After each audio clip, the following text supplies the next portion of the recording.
Everyone, I'd like to honor the timing and welcome here to our speaker today, who is Dr. Karl Berg.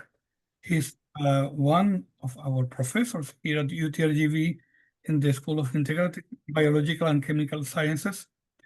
And his work is focused on behavioral ecology of tropical birds. He has a bachelor's and master's degree from in Florida, the bachelor's in North Florida University and the master's from the Florida International, a PhD in animal behavior from Cornell, and also a postdoc scholar in Berkeley, California. We are really excited to have Dr. Berg here because this is a big topic in our region. I count myself among the birds lover, and this is really beautiful. We are in a very important area for bird migration, and I think it's going to be very interesting to see um, the mm, the similarities and how things are in the evolution line related to the behavior in animals and human. And this is an excellent model that we have a lot of things to learn from. So say that, I would like to welcome Dr. Karl Berg. Please, the audience is all yours. Great. Well, thank you, Dr. Rodriguez. Let me just share my screen here and okay, well, thank you very much for inviting me, and thank you for everybody that's in attendance. So I'm going to talk about our work with green rump parrotlets in Venezuela, but I will talk a little bit about parrots in the valley at the end. So I don't want to forget about that, especially with that introduction. So yeah, a lot of interesting bird life here in the valley, but also in South America. So you know, most people agree spoken language is kind of our most unique behavior. It really separates us from the rest of the animal world. It even led the famous evolutionary biologist E.O. Wilson to sort of propose that spoken language is almost as important as the rest of biology, which is kind of a bold statement. But you know, it does represent an almost unlimited capacity to transfer and accumulate information. Some people even think it's the most important scientific question because without language, science wouldn't exist. However, language is a bit of a puzzle because our closest living relatives, the chimpanzees, bonobos, and gorillas, cannot imitate sounds heard in their environment, something we take for granted, but that most animals on Earth are not endowed with that ability. So one of the problems with understanding why our closest living relatives don't share our language abilities has to do with the many extinct members in the human lineage, and so there's kind of a blank space there where we don't know what happened and where behavior cannot be observed directly. We do know that there was a tremendous increase in the size of brains in primates leading up to the emergence of humans and spoken language. And we also know that this requires a longer time to development. From the popular social brain hypothesis, we also know that increases in brain size also facilitated social interactions and large social networks. So in some large brains, long development and social complexity have something to do with the origins of language in humans. Nonetheless, there's clear cases of vocal imitation outside the primates, even more convincing than cases we see in the primates. But it's somewhat of an unusual list of characters, and you know, some of our favorite animals aren't here, and we're not quite sure why. And so yeah, we're kind of left with the question: why do these animals have the ability to imitate vocalizations and others don't? So plenty of work on bottlenose dolphins, but also killer whales. some recent work on elephants, a little bit on sea lions, and surprisingly, we know more about this in echolocating bats than we do in a lot of groups. And then there's 3 bird groups here that also are endowed with vocal imitative ability. So it turns out songbirds are probably the best studied model for understanding human language learning. Songbirds pass through phases in vocal development that are akin to human infant babbling. And this occurs at around sexual maturation as individuals undergo rises in sex steroids. And these steroids masculinize the male brain for song used in reproductive functions as adults, like defending territories and attracting mates. Interestingly, this can be induced in female songbirds if you give them sex steroids early enough in development. Regardless, learning is only possible during a short window in development. Then the song that they've learned becomes fixed, and they sort of have to do with that for the rest of their lives. And there's just a picture of a white-crowned sparrow, which an amazing amount of work has been done understanding their song learning, the biology of their song learning. So in addition to songbirds, parrots and hummingbirds also have the ability to learn vocalizations, and they've done, an incredible amount of work mapping the brain pathways that control access to memory, past songs that they've heard, and in a way that allows them to reproduce songs. Parrots are the most complex, generally considered the most complex of non-humans, even of any of the mammals. In parrots, vocal learning is used in reproductive and non-reproductive contexts.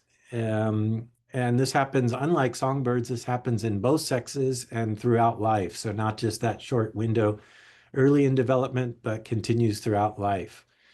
Parrots also have complex neural pathways that support vocal imitation that aren't found in some hummingbirds or songbirds. And these pathways are actually suspected in humans, but we actually don't. We, believe it or not, we know more about parrots than we do humans in that sense.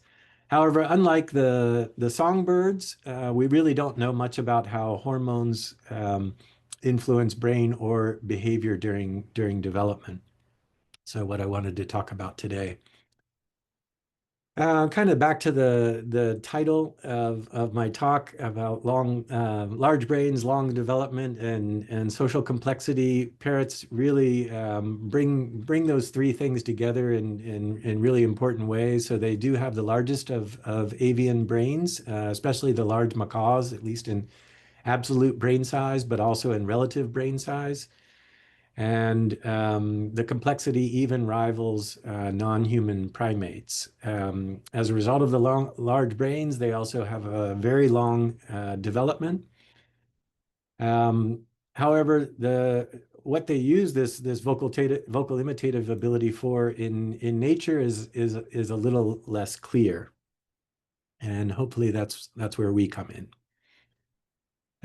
So wild parrots have been difficult to study. They're hard to permanently mark and be able to follow and sort of make sense of things. They nest high in tree cavities and in tropical forests. They're also disproportionately threatened with extinction owing to habitat destruction in their native habitat, as well as an illegal pet trade, and additionally life history differences that make something about parrots a little bit more different and more vulnerable to extinction processes.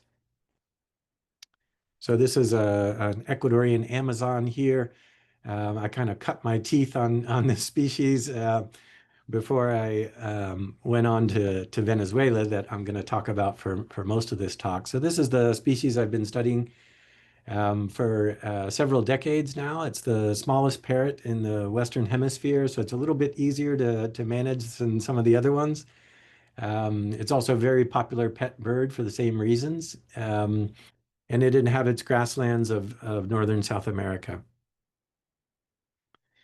And this is our study site in the heart of the Llanos region of Venezuela. So this is a massive flooded grassland of Colombia and Venezuela. You see the Andes, sort of the northern end of the Andes to the north here, and the Amazonian region to the southeast. And just a shout out to my wife and partner and research partner as well. Soraya has developed this every part of this project alongside me, and so she's also faculty here at UTRGV.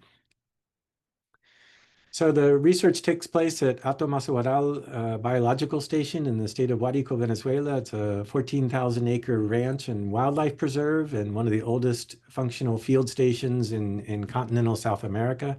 So this is really where the Smithsonian Institution began their tropical research institute before they opened up Panama. So this place has quite a bit of history. And as mentioned, it's characterized by seasonally flooded tropical savanna and gallery forest that you see in the background there, and is home to numerous long-term studies of tropical animals, including the parrotlets that I'm going to talk to you about today. So this is the longest ongoing study of any wild parrot in the world. We have a crew on the ground as we speak. And this study was started by my mentor and colleague and friend, Steve Beisinger, over 38 years ago. And as mentioned, we continue with the project today. And here's just a little bit of, the video is a little slow on this one, but you get a little bit of an idea of they're pretty quiet. Those are other birds you're hearing now. When they're foraging, they're pretty quiet. They have a lot of humming, a lot of predators. So they like to keep kind of quiet when they're feeding. Feed on tiny little seeds like the size of a grain of rice.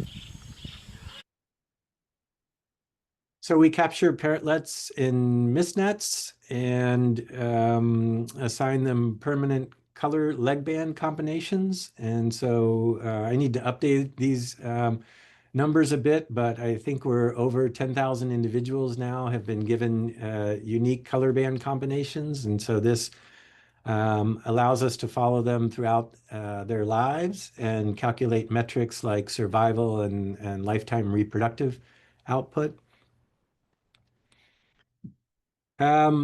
The study has been greatly facilitated by 120 specially designed nest tubes that are distributed throughout the ranch. And these are made out of PVC pipe with a hardware cloth interior that provides safe access to eggs and nestlings. And I came along with interest in communication and noticed it would also be a neat situation in which to install audio video equipment inside nests to study their development.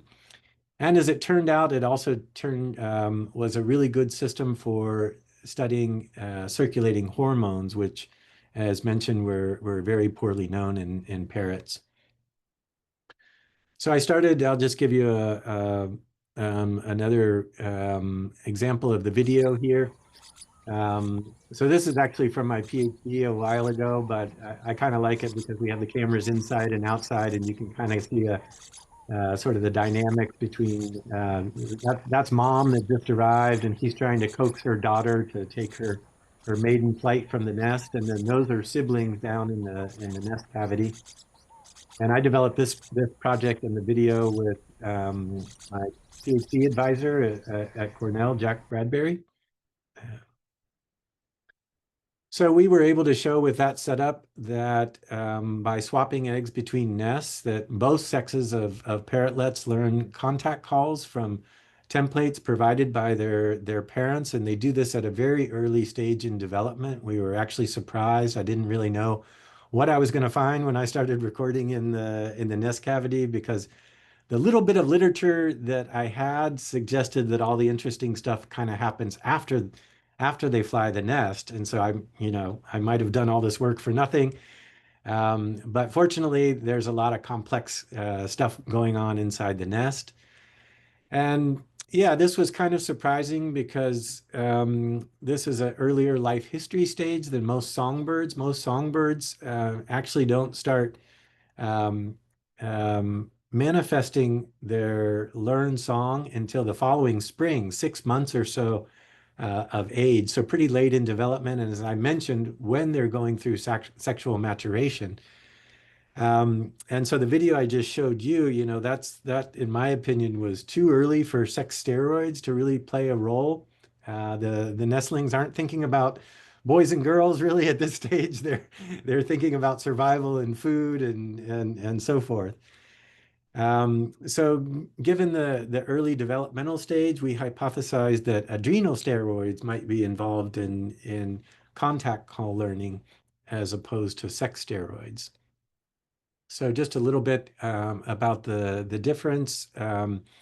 So sex steroids, as an example, testosterone and estrogen produced in the testes and ovaries respectively.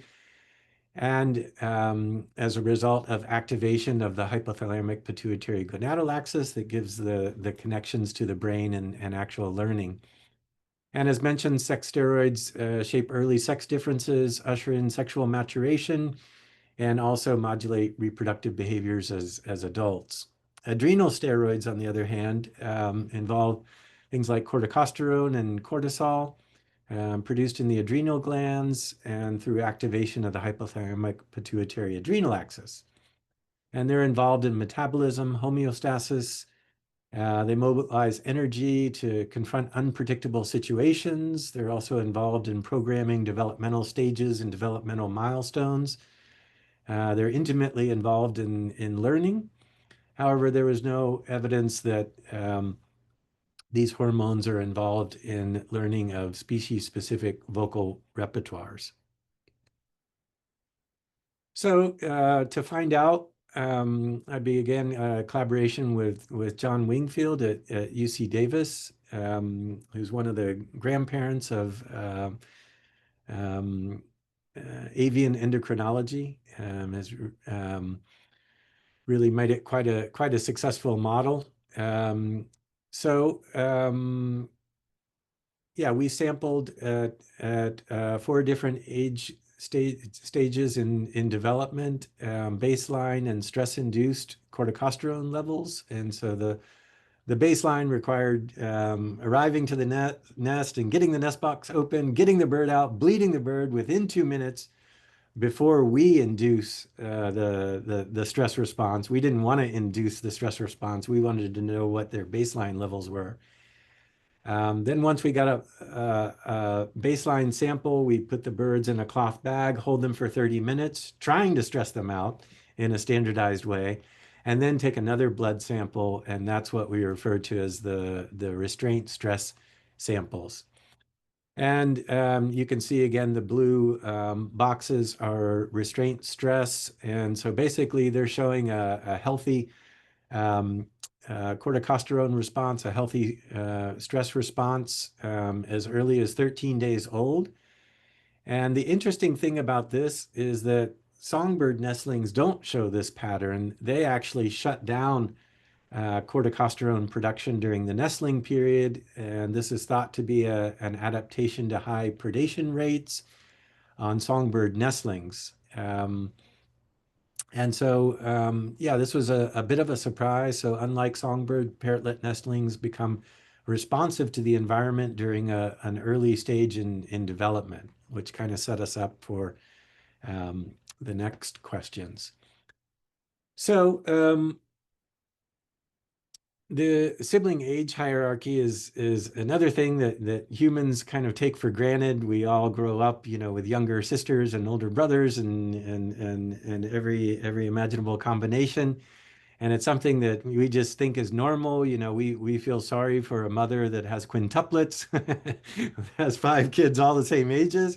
But actually in nature, that makes a little bit more sense. It's been much harder to describe these extreme sibling age hierarchies that are very rare, and they usually are so rare because the older siblings put the younger siblings out of misery. They often monopolize resources and sort of select against this extreme sibling age hierarchy. And so you can see it's quite pronounced in the species we look at. So you can see this one is the oldest one, and this younger one, it's considerably younger. So it's about 20 days younger than the oldest one, which is really an eternity. It's not unlike a human who might be 15 or 20 years old and have a newborn. Oops, sorry about that. Have a newborn sibling. So it's pretty unique. In birds, it happens because females begin incubating with the first egg, and this triggers embryological development. So by the time she lays a second egg, the first egg is already 24 or 48 hours into embryological development. So birds are kind of unique in that they lay essentially undeveloped embryos, and this sort of also allows us to do all sorts of cool experiments and learn about embryology and so forth. So this also produces asynchronous hatching and extremely staggered ages of siblings, especially where you have lots of siblings in a particular family. So we hypothesize that these competitive asymmetries may help explain why we found this early adrenocortical functionality in parrots when it's absent in closely related songbirds. Kind of building on this idea, parrotlets have, because they're so small, they have many different predators. Here's a crane hawk. It's probably like 300 times the size of a parrotlet.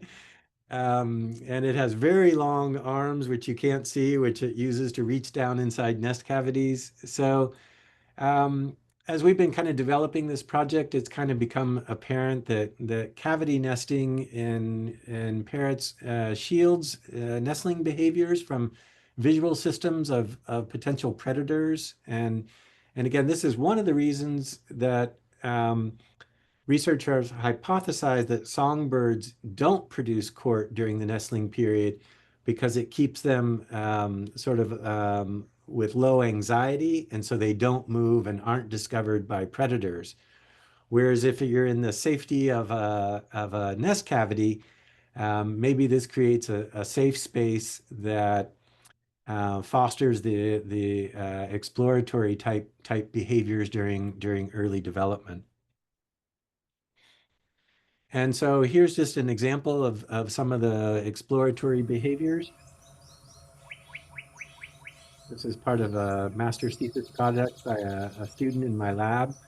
So you can see this older sibling is kind of nibbling at the neck and maybe even the jugular vein of its sibling there.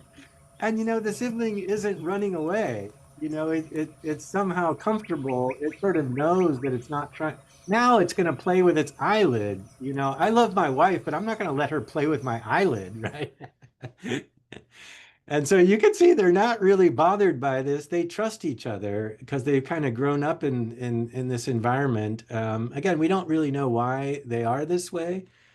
But we do think that the early adrenocortical functionality helps nestlings compete with the older ones. And so just a little bit more on this study that kind of goes back to a graph I showed you earlier with the brain size correlating with social group size, a very important pattern in primate brain evolution, referred to as the social brain hypothesis. And so we thought that this needed a developmental explanation, and so we quantified sibling allopreening interactions, so who preened with who and how often. And so these are different nests. So there's just 4 siblings here, and so you can see N means N1. Let's see, where is N1? N1 means the first hatched, second hatched, third hatched, and so forth.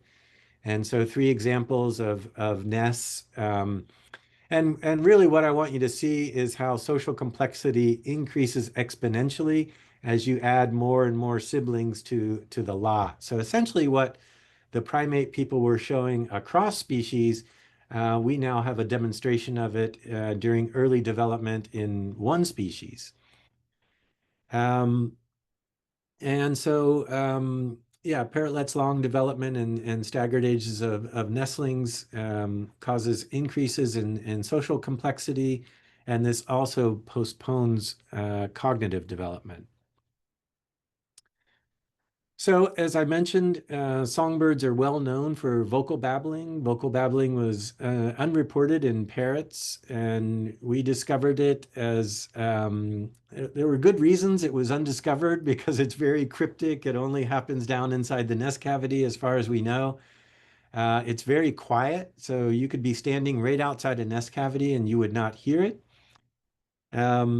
It's given between parental visits, so they're not using it to interact with the parents. It's something more internalized, and includes a medley of the adult and nestling repertoire. So they're kind of imitating the adults, but also they're siblings, but everything's kind of a tossed salad and nothing seems to make sense. They're just kind of regurgitating everything they've ever heard before.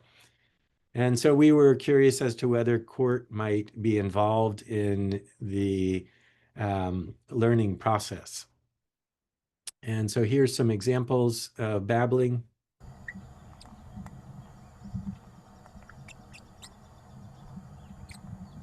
So that's the oldest nestling. The others mostly aren't to that stage yet.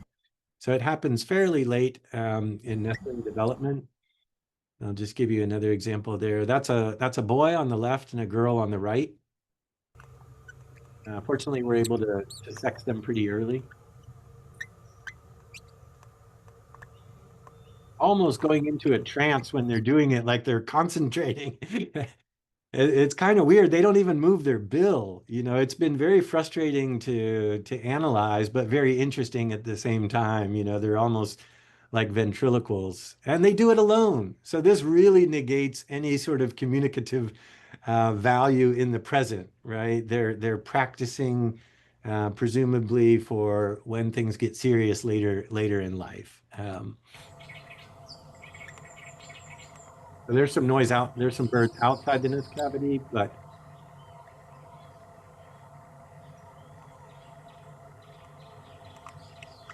now you're starting to hear the nestling babbling.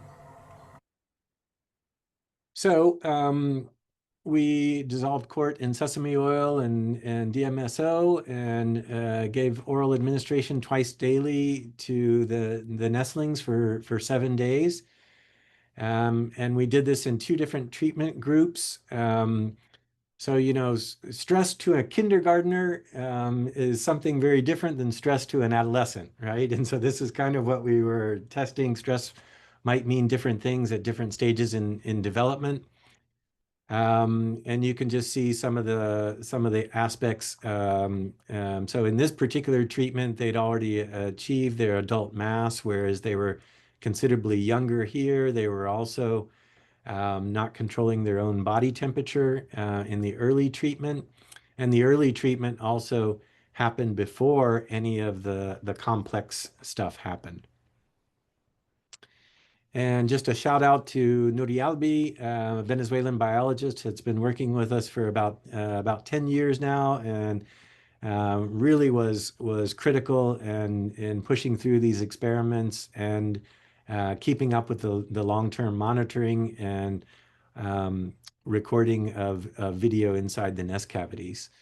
So this is just a little bit of an example of what we do. So we produce spectrograms from the recordings after we figured out who did what, and then take a series of measures on these. We then use machine learning to classify and quantify the different signal types. And then we can extract things like diversity of repertoires. So these data come from 36 nestlings in 12 nests, where one of my previous students, Rory, was able to, and a small band of undergrads were able to extract 60,000 elements. And so what you can see here is they had kind of the K is the number of distinct signal types, and you can see all were pretty similar um, um, during this early stage in babbling when yeah, I'll just say they're similar. And then this is a little bit confusing, but most of the groups then reduce their repertoire, and this is referred to as overproduction and selective attrition. And so human babies kind of overproduce their babbling repertoire, and then they begin refining and pruning to a more manageable set of signals. And so we think that's what we're seeing right here. But as you can see, the court group actually maintained high diversity.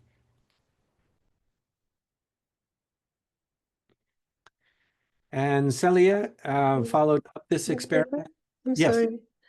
What is an element? Because you mentioned you had 60,000.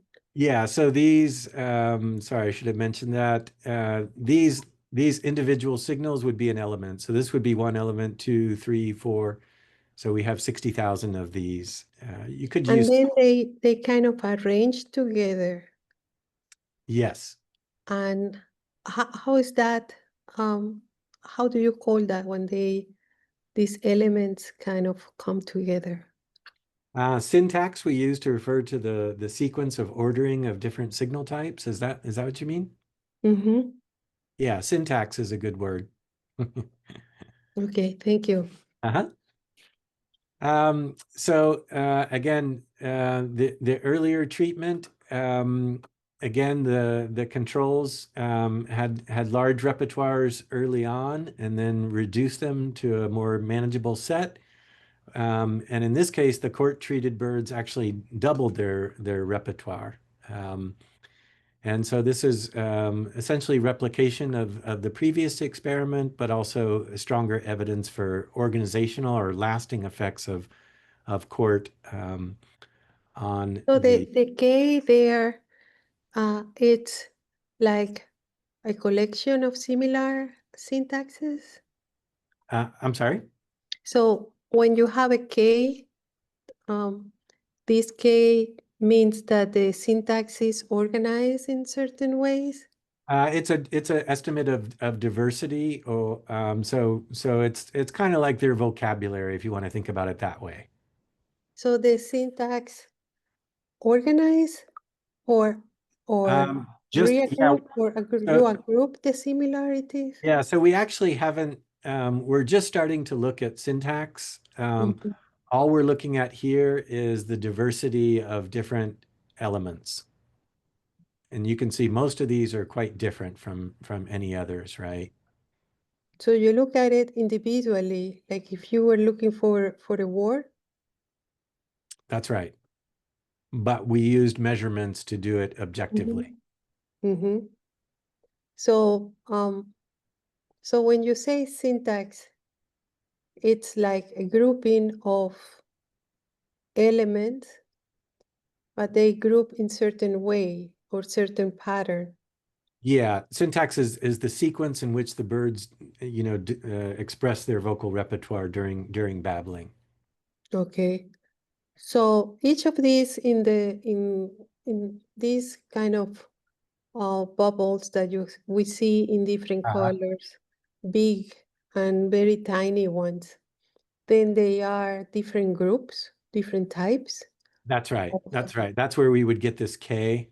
Mhm, And so you can see these are all different estimations of K, mhm. which is the diversity of signal types. So you And can the color also means something. it just means different, just so that you can see them. Yeah, no, it's kind of randomly assigned.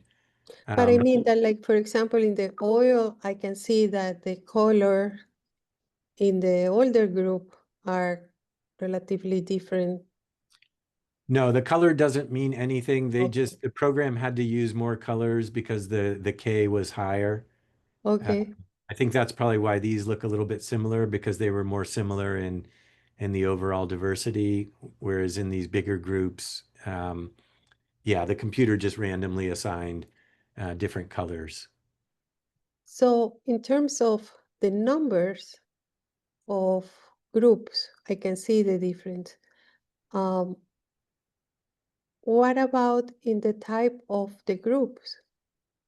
So internally, or these groups are closer when they are pruned, like in the unmanipulated. I can see that some bubbles are pretty large there, and Yeah, that has to do with the machine learning algorithm, and mhm, it's related to how much support there is for a particular cluster. And that's also indicated by when they've got sort of an egg shape to them, there's not quite as much support for a particular cluster. And so that's also something we tend to see in the later in development. There tends to be much better support. And so they're more round and less egg shaped. mhm. And that's thought to be, that they've sort of refined. They're not just bouncing all over the place, but they've actually started to refine or crystallized a reduced set of signals. And what about the diversity inside the each of the groups? Um, yeah, so we use um, this method to then go back and assign unique, um, just arbitrary names for unique syllable types. And we use that to then calculate our diversity estimates for each individual. Okay, thank you. So Sorry. no, that's all right. That's all right. Yeah, I could have explained some of this a little bit more. Um, to summarize, parrotlet contact calls and babbling occur during an earlier life history stage compared to songbirds, and one in which different age siblings characterize the nestling environment. Again, in songbirds, everybody tends to be exactly the same age, and it kind of makes things a little bit boring. And so this is more similar to the life history stage in which human infant babbling occurs. Court supplements during 2 periods resulted in increases in repertoires in both sexes compared to controls. And so this is something very different from songbirds. So the nestling period emphasizes survival rather than reproduction. And as a result, parrots may use a different endocrine pathway for vocal development. It might also provide insights into lifelong vocal learning by both sexes in parrots. So we found, again, the evidence of vocal learning from very early in development and in both sexes, which might explain why, as adults, parrots of both sexes are able to imitate vocalizations throughout life. Yeah, in humans, lifelong learning in both sexes also begins early in development in both sexes. And I think I had this on here, but I didn't put it. Cortisol is actually suspected to be involved in infant babbling, but there's very little evidence of it so far for ethical and logistical reasons. So future work is, as I mentioned, all the individuals are uniquely and permanently color banded. And so this allows our crew every year to find out who survived from the previous year, to calculate how many babies they had, who their boyfriends and girlfriends are. And so we can ask what are the advantages of a large babbling repertoire. So as I've sort of presented things to you today, in such a way that I think court is advantageous to learning, and that a large repertoire might be advantageous, but again, we don't know that. Um, Again, a greater repertoire might translate into greater communicative flexibility as an adult, and this might serve individuals through foraging, mate attraction, or reproductive activities.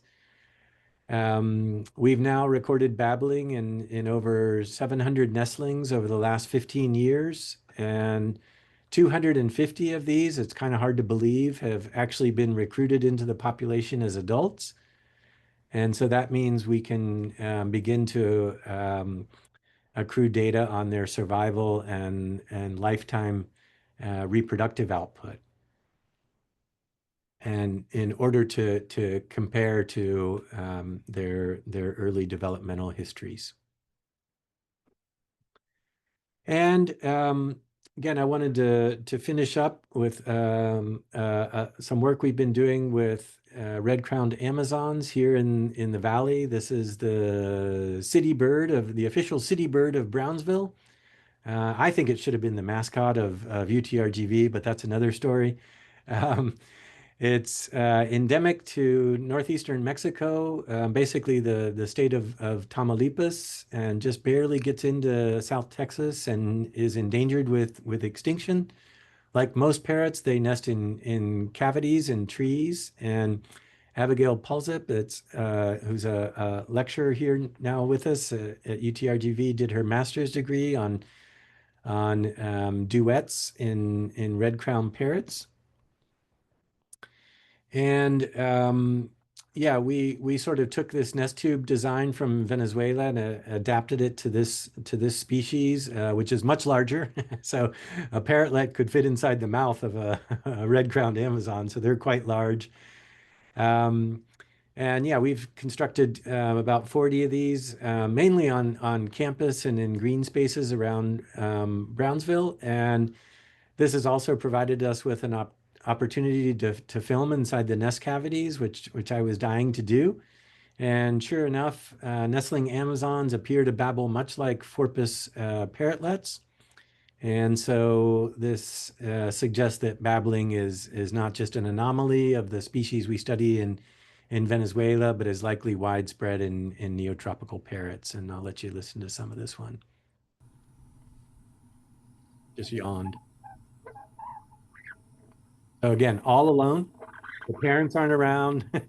It doesn't have any siblings. Those are whistling duck eggs at the bottom there. And you can see he's just going at it.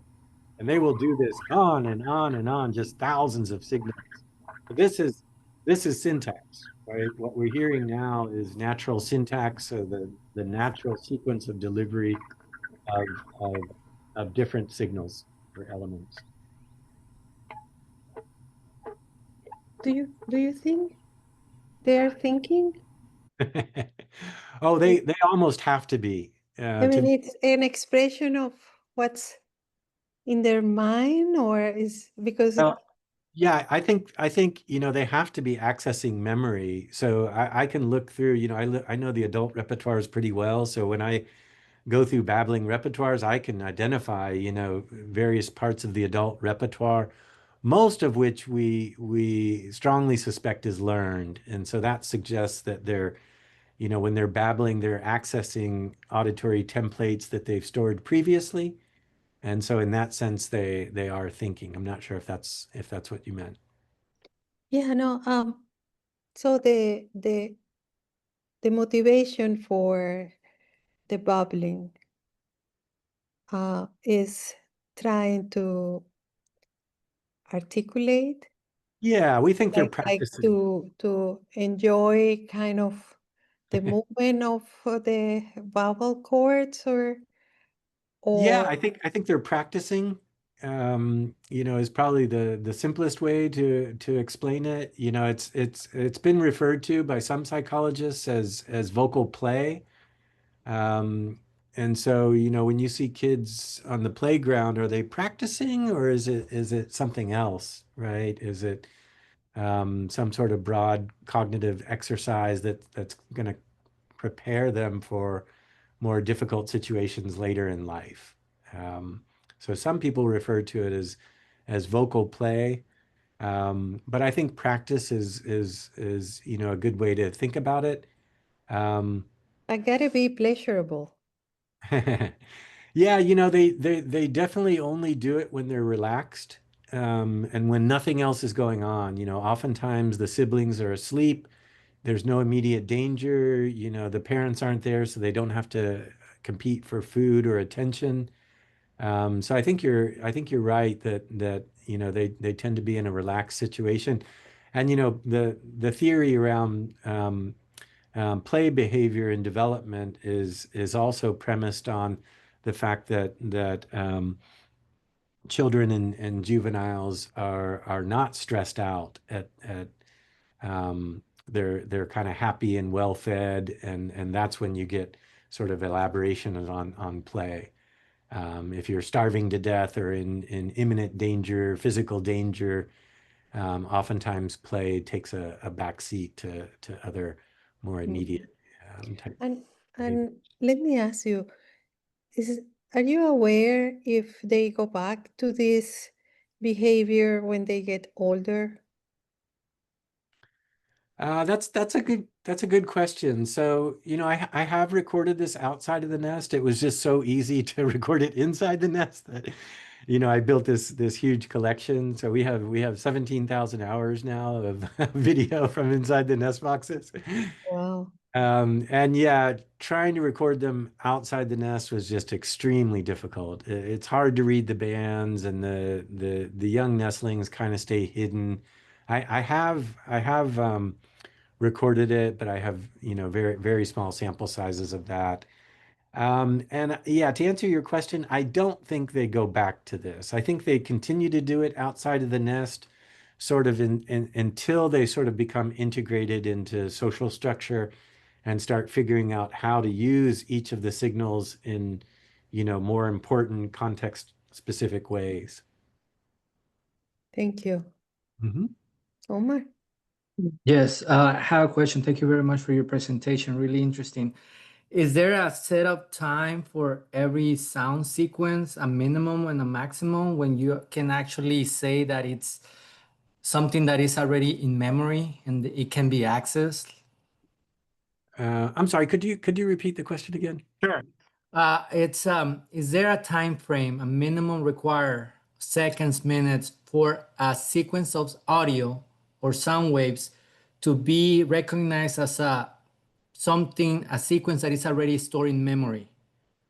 Yeah, I think they do know quite a bit about that. I would say within a couple of days, if I answered your question correctly. No, I'm referring to the sound wave, the time, the period of how long does it last, that buffering, that audio, in order to create you know what, this is memory. Is there some sort of minimum sequence, like 30 seconds, 10 seconds? Um, s- I apologize. I think I still don't understand. Um, so the babbling phase, what we started Mm-hmm. was about 10 days. They don't do this babbling throughout development. It, Okay. it only kicks in at about 21 days of age, when most songbirds have fled the nest, and aren't going to come back. And that's where parrots are really different. Again, all the parents know in the audience that our kids stay around forever, right? They have these extremely long developmental times, right? And parrots fit that very well. The parents are like, when are you going to get on your own? It's just off the charts how long. But again, the reasoning is they have these very complex brains that require a long time to develop, and that's the dogma with humans as well. I Thank you. wonder if like what Omar was thinking about was the actual elements, like the spikes, the peaks that we had. Like, are those like a certain time frame for you to say, Oh, hey, I'm this sorry. is element A or whatever, Oh, I'm sorry. Yeah, and this duration. is kind of like recorded into the memory based on the elements, because that is all it's like different words in the vocabulary of the parrot, each Right, spike, right? So right. for each spike, is there a minimum that needs to be recorded for that to be considered? Or at least that's now I'm curious about that. Yeah, yeah. So how did we sort of identify babbling from some other kind of vocalization, maybe? Yes. Sort of. Yeah. Okay. Yeah, sort of. Yeah. That's a good question. Yeah. So really, and this really goes back to play behavior. So play behavior has been very difficult to define. In fact, the definition is usually we don't know what it's for. Why are the animals doing it? There's no obvious reason why they're doing what they're doing. You bang the gavel and say, well, this must be play behavior. And so that's kind of how we defined this. There was simply no identifiable context going on inside the nest cavity, whereas when they produce contact calls, so you saw that little clip of contact calls, the mom was at the perch and the siblings were going on. There was obviously something very important going on there. There was a very important dynamic where contact calls were repeated over and over again, right? And so that was, a very specific case where we have good arguments for what why contact calls are being used and how they function. Whereas when, these things are half asleep and they're blurting out, 350 different signals of everything imaginable, way more diverse than the adults, right? It's and there's no one else around, we kind of bang the gavel and say this is babbling, sort of this chaotic assortment of signals that appear to have no identifiable context other than the fact they have no context. Kind of a circular argument there. So if anybody's having trouble sleeping, I have plenty of parrotlet video I can give you. It works wonders. And if it turns out you like it, then you can come help me analyze it in the lab. Okay. Thank you so much. It's been wonderful, and I have to mention we have how many 4, 5 Venezuelans on call. Is that So right? thank you very much for doing the work in Venezuela and for highlighting the efforts of the Venezuelans, including your wife. It's Yeah, she's actually Ecuadorian, just for the record, but okay. we've both Okay. been working in Venezuela for 20 years. So It was heartwarming also to see the rivers and yeah, the it's really beautiful. We really love the work. we want to be able to travel there very soon. Yeah, same here, same here. Hopefully. Dr. Berg, it's been really very nice, and I want to encourage other people to ask questions. Otherwise, I'll just dominate the conversation because it's so interesting. Um, I'm glad you liked it. Thank you. yes, but thank you so much. Is there, because of the relationship with this and music, so with the infants, we believe that this has a lot to do with maturation of the all the acoustic organs, and then the brain, of course, and and babies that are not exposed to really maternal voices and things like that have a delay in this. What I'm thinking is that perhaps the type of work you are doing could help us to understand how to help these kids, because what you are showing us is that quite a relatively slow process, and that if we could understand what's important there, what is working there, perhaps we understand more about how to modulate this. And we have too many kids growing up without their parents, without their mother in particular, and we have too many kids that even if they have their parents, they live basically very isolated as a baby, just in almost in a box. So we've heard scientists looking at music trying to argue that you can accelerate that type of development with music. I'm wondering if there are ways to modulate this bubbling or accelerate or delay it in your model. And maybe, I don't know if music as we know it might work, but how can, having established the model, how can we use this to understand what happened in kids that perhaps really need more stimulation that they are having? Mm-hmm. Well, it turns out I'm actually giving a talk next week that has to do with music in parrots. And so I've been studying parrots for a while. You can tell I'm kind of a nut about parrots, but it's just like it seems like I just continue to realize all these similarities with humans, and there seems to be no end to it. And one of those is, so we take for granted our language ability. We take for granted that we can grow up in these very difficult environments and thrive. So we can be the smallest in a huge family, and we make it work somehow. And we also take for granted our musical ability. It turns out that musical ability is not evenly distributed across the animal world. In fact, those vocal learning groups of mammals and birds that I showed you are the only ones that can learn to move body parts to an acoustic rhythm.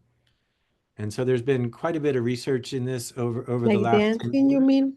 Like dancing, that's right. And unless, we appreciate music in all sorts of ways. We tap our fingers, we tap our feet, but of course the more elaborate, more complicated is dancing, where, you know, you might think you're a bad dancer or a good dancer, but biologists actually try and define it, and the definition is that you can move body parts in a synchronized way with an acoustic rhythm.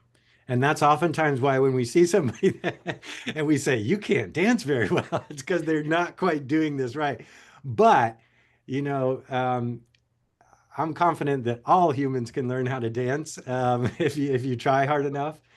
And anyway, it turns out parrots are off the charts with dancing. And so just put snowball cockatoo into YouTube, and you'll be laughing yourself to sleep tonight. So you can throw at it different songs, and it will stop and shift to the new beat, right? And so that's also something that we take for granted, not just that we can synchronize movements to a particular rhythm, but you change the rhythm on us and we can switch to it very quickly. And that is really the essence of dance and musicality. And it turns out parrots are very well endowed with this for some reason. And again, a lot of people think it has to do with their exceptional vocal imitative abilities. And again, why are we such good dancers, even if you think you're not? Because we're all such good linguists. And the ear is related to balance, and so yeah, it's a really interesting literature. Yeah, and one other thing, Dr. Maestra, that you mentioned, you were asking about the kids, and is there some application, to our work? A couple of things there. There's some work out there that suggests the onset to babbling can predict the severity of autism spectrum disorder. So there's something going on there. If you don't even have a babbling stage, that often means severe autism spectrum disorder. And another interesting thing about that goes back to our study is that autistic children, something seems to be not quite right with how they handle stress. So they get stressed about things that they probably shouldn't, and they don't get stressed about things that they probably should. And so I think there is something going on with the stress hormones, babbling, and cognitive development in general. And just one last thing, I know we're about out of time. You were asking about the kids that maybe aren't getting enough social interactions early on. And so when we were developing this project, there was so parrotlets, typically the minimum that they lay is 4 eggs. So that tends to be sort of the lower end to family size. But a cow came up and started scratching itself on the perch and destroyed the nest cavity. All the eggs went flying. They all broke except one. And a field assistant came along, rescued the egg, and got a new nest tube, and the parents came back and everything. Anyway, this was an only child, and boy was she weird. She just did not develop, nor she was like depressed. She like stuck her head in the sawdust there. We put sawdust sort of at the bottom for a bed. And she would stick her head inside there. When the parents would come, she would refuse food. Wild baby birds do not refuse food. They have voracious appetites, right? And so anyway, that got me really excited that, yeah, that again, these are very social animals like humans. Some animals can do just fine and in solitude, but highly social animals, we really need those interactions, especially early in development, it seems like. What would be an enriched environment for the little parrots? Because How would you enrich the environment? yes, because then it would be interesting to see if the babbling changes with Yeah. an environment that is rich. So I love PVC because you can get it in all these different things. You could put little routes where they could sort of explore, and then controls that just had something like that. Yeah, that's a good idea to start looking at that. Thank you so much. This has been beautiful. Well, thank you for inviting me. Oh, really, really interesting. And the exploration that you have already done with some of the hormones, it's very interesting. I think this is part of the thing that we have to see the signals, because there are some signals in the stress hormones that are related to the responses. So stress and sex hormones maybe are different in humans, but it's going to be very interesting to see those hormones, especially in kids, before they start generating sound. So it's really, really interesting. So if anybody else has any other questions, please raise your hand, or we can share then our next announcements. Let me share my screen quickly here. Thanks, Neira, for setting up this image. These are the next announcements. We have the next seminar series of the Brain and Beyond research on October the 7th. The presenter is going to be Dr. Mohammad Nadim Adi. He's going to be presenting on design with the mind in mind, exploring mental health through the interdisciplinary design research. Very interesting topic. We also have a call for abstracts for TARC, the Texas Alzheimer's Research and Care Consortium. That deadline is November the 3rd, and the event is going to be next year. And we have open space for affiliates that if you're interested, please contact Claudia Alanis 01@UTIGV to have collaborations and access to resources on Alzheimer's disease. Say that, I would like to thank you again, and Dr. Karl Berg. Let me see where I am. Sharing. Okay, thank you again, Dr. Berg. Very interesting Thank you for having me. presentation, super interesting, and thank you again.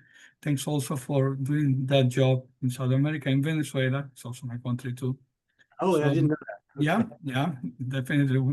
We have a very international group here And yeah, this is really, really interesting.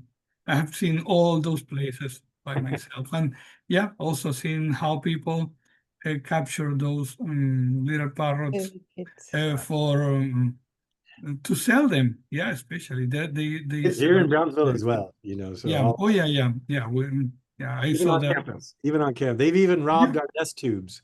Oh, Even please. though we put them like 40 feet up in the air. Yeah, yeah, I've seen I didn't know what are these tubes there in the trees that are so high. But okay, well done with that. Yeah, very, very Thank interesting. you. And thank you, Well, Nada, for your help always. Thank you, Nada. Okay. Thank you, everyone. Well, Okay, thank you thank so you. much. Okay, Thank see you next you. time. Thank you. Have a great day, everyone.